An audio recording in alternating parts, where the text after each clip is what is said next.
Hello everyone and welcome to part 4 of our Project Zomboid Beginners full guide. In this video we will be talking about bases as to how to pick a base. And all the important things that you must have in your base. So without further introductions, let's jump right into it. Location. This is the first step and possibly the hardest, since not many people know what they need in their base until they need it. So let us go through the best two base types. First there's the isolated base type. Which means you either take an isolated cabin as your base and start improving it. Or just pick a clear spot and start building your own base. Second is taking a house in the city and barricading it. The first base option is good for an inexperienced player that wants to stay away from trouble. But it's hard on the long term since your looting runs will require a vehicle and a lot of fuel. Not mentioning the fact that you will need to grab ovens and microwaves or other objects from other houses. Depending if you build a base from scratch or if you use a cabin that may only have some, but not all of the things you need. The second base option is a great choice for an experienced player, even if with little experience. I would personally recommend picking a house or even an area in a city and taking over it. You will have easy access to windows and crates and shelves and any other object that you would need. Since there will be an entire city for you to loot for your base, and you wouldn't have to worry much about car travels. After choosing the type of base you want, we come to the point of securing your base. So let's go through this quick.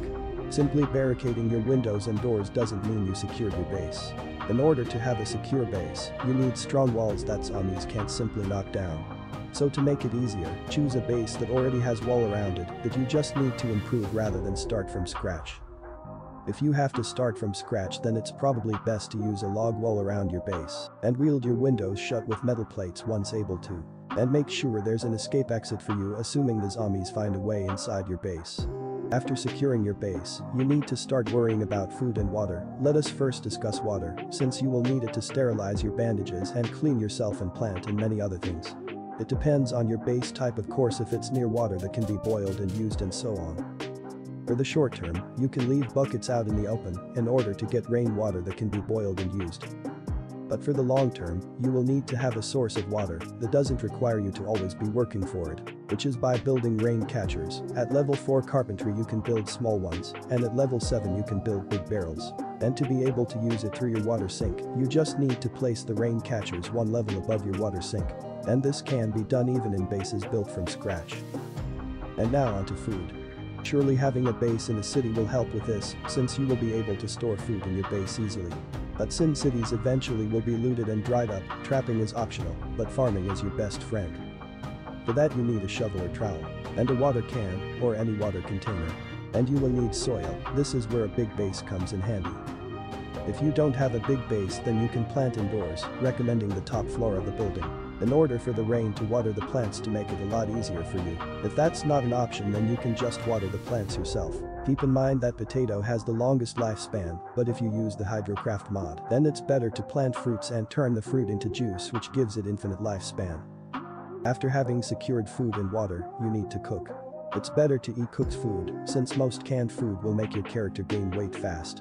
And when it comes to cooking, you will either need fire or electricity. So until you get a generator, you will most likely be cooking on a campfire.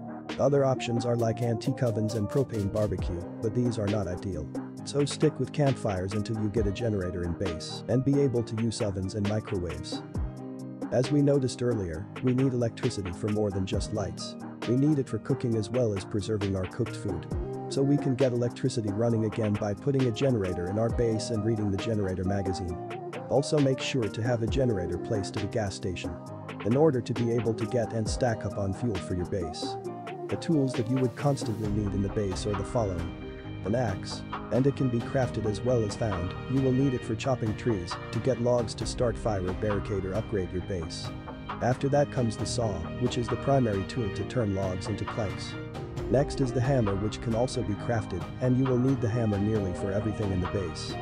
And if you plan to make metal walls, then you will need a propane torch and a welding mask.